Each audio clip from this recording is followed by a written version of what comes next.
Right, hello there guys, welcome back to a new video.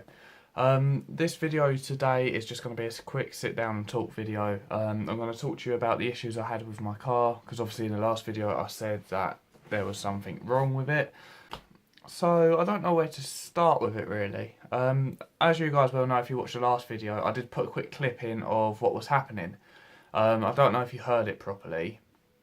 But I did explain it as well after the clip had been played. But basically I had this almost like a chain going around, like on a bike when you pedal and then you stop and then it makes a clicking sound. I almost had, it was basically like that sound, but it would happen every now and then, mainly when I turned left.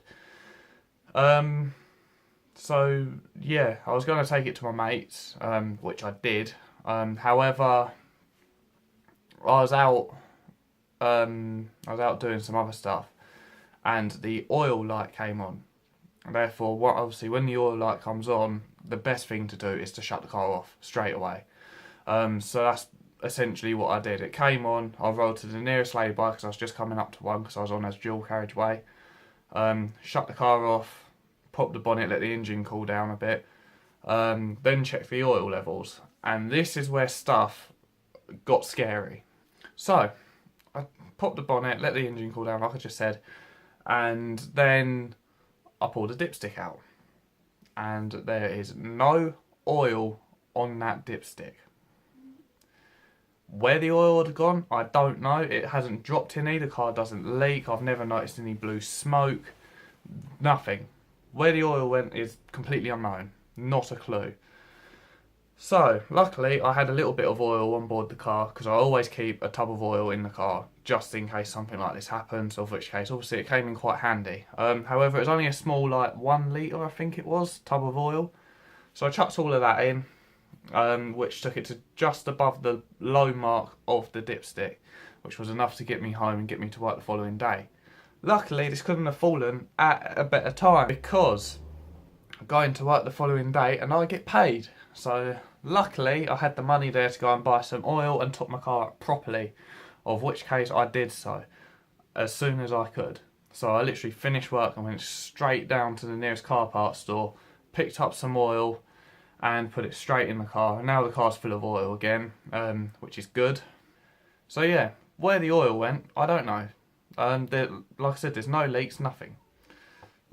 So anyway, I've topped it out with oil and this sound has now stopped. So obviously that sound was no oil related, shall I say.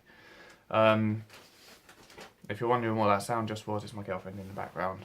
I'm just sitting over the other side of my bedroom. So yeah, there was no leaks, nothing.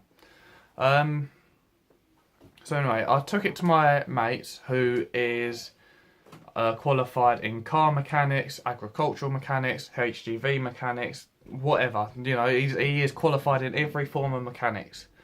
So he knows what he's doing. Not only that, he has rebuilt engines on Subarus as well, by himself. So that proves how well he knows cars.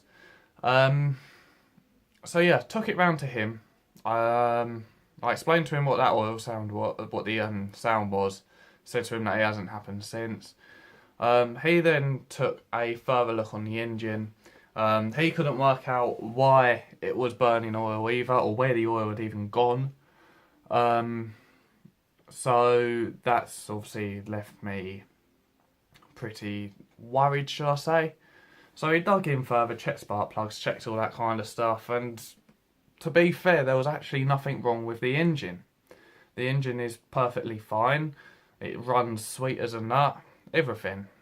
Obviously there's engine wear due to age and mileage and all that kind of stuff, but nothing that was unexpected. So, that then leaves us with, you know, what could have happened? There was no reasonable explanation to it. He said the only thing that the car could have done is every now and then ate a load of oil and just chucked it out the back of the exhaust without me realising. But yeah, not a clue where the oil had gone. I also just want to quickly add in as well, no, the engine is not ruined due to running it dry. The engine does still run perfect. There is slight piston slap, but that's been there since I've had the car. So nothing else has happened with that engine at all, as far as I'm aware.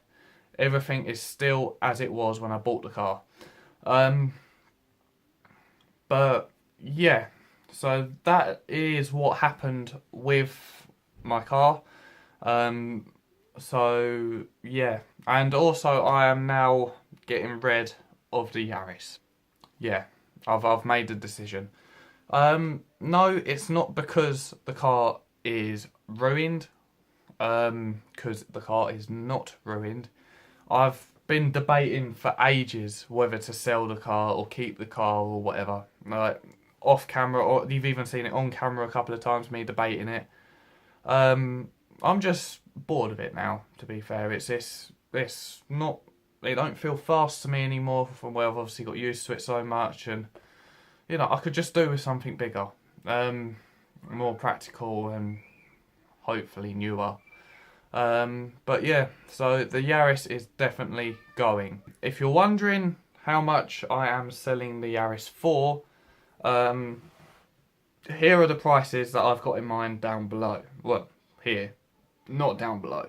So, with the car modified as it is now, this including the spats, because I promised one of my friends that I would sell them to him, because he's asked me for them since I've had them.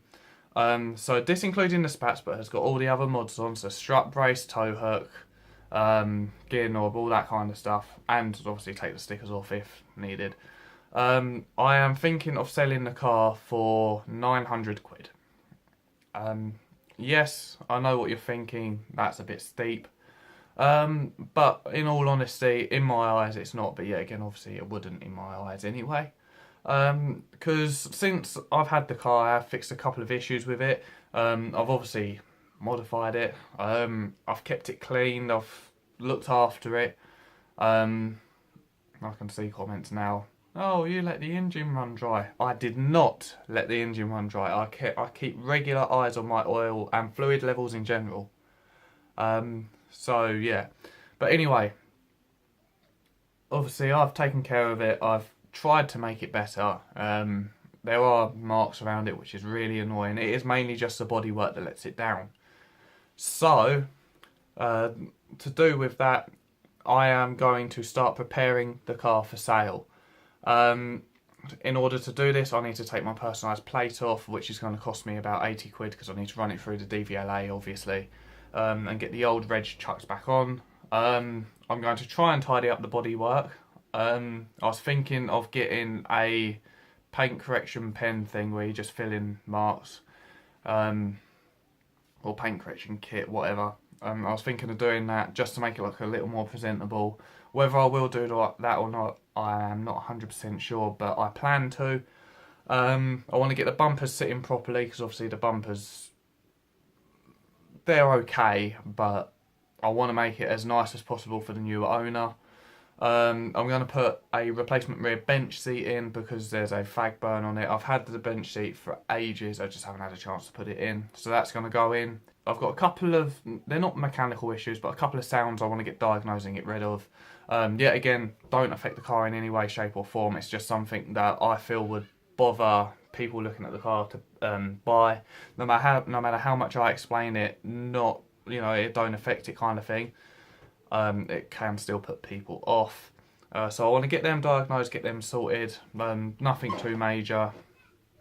So yeah, I'm just going to generally tidy up the car a bit, give it a proper clean, make sure all the all the fluid levels are all topped up and all that kind of stuff. Just give it a quick once over, then get it gone. I did say I had a second price, which I kind of gone off target.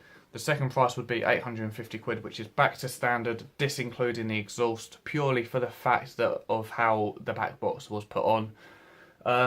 It was, I admit, it was bodged on, but that's to get it through an MOT. I was going to get it through the MOT and sort it properly, but yeah, again, I didn't have any time to do that.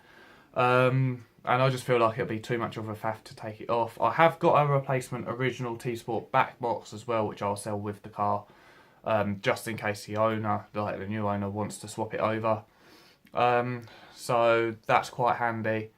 So yeah, that's the story with the car. I know I've spoke a fair bit, but I thank you guys for watching today's video. Be sure to like, comment and subscribe.